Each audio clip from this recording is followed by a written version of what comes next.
আপনারা ধরবেন কে? আমি বলবো না। শুধু ওটা নয়, প্রত্যেকের বাড়িতে স্প্রে মেশিন আছে তো।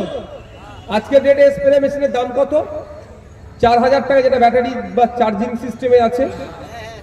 আপনারা যদি নির্দিষ্ট সময়ে বিডিও অফিসে অ্যাপ্লিকেশন করে রাখেন, যারা গরিব কৃষক আছেন, একটা নির্দিষ্ট সংখ্যায় কোনো সময় বিনামূল্যে স্প্রে মেশিন আছে ব্লকের গরিব কৃষকদের জন্য, বা অনেক ক্ষেত্রে সাবসিডিতেও অনেক কিছু কৃষি যন্ত্রপাতি পাওয়া যায়।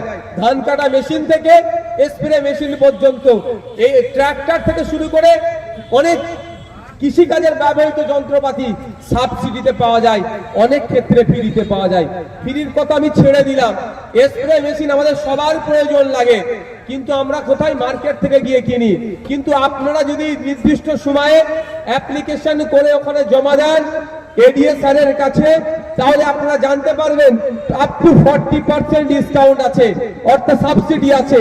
অর্থাৎ আপনি মার্কেট থেকে স্প্রে মেশিনটা কিনতে 4000 টাকা খরচ লাগছে, আপনি গরিব কৃষক হলে আপনি ওখানে অ্যাপ্লিকেশন করলে ওখানে 40% আপনি পর্যন্ত ছাড় পেতে পারেন। অর্থাৎ 4000 টাকার মালে 1600 টাকা ছাড় পাবেন। কিন্তু ওই 1600 টাকা ছাড় পাচ্ছেন না, ওটা মধ্যখান থেকে লুট হয়ে যাচ্ছে আপনারা না জানার ফলে।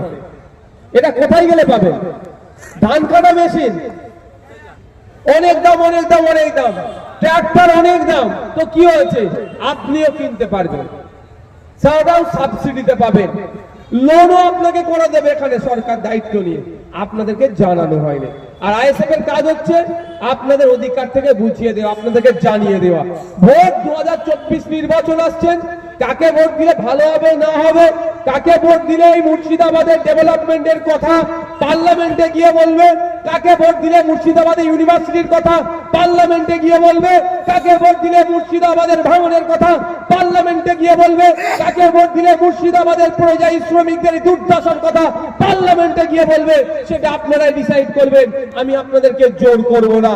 তবে যদি আমাদের প্রার্থীকে ভোট দিয়ে যেতাম, আমাদের কাজই হবে এই লোকসভা এলাকায় মানুষের চাওয়া পাওয়া অভাব অভিযোগগুলো কি আছে মানুষের কাছে ঠিক ভোটের সময় এমপি যেমন দাঁড়ে দাঁড়ে গিয়ে মামা খালা ঝাঁটা বলে ভোট চাই, 5 বছর ধরে মানুষের কাছেই তাকে রেখে দেবো, 5 বছর ধরেই মানুষকে পরিষেবা দেবে, সে এসি ঘরে বসে থাকবে না শুধুমাত্র।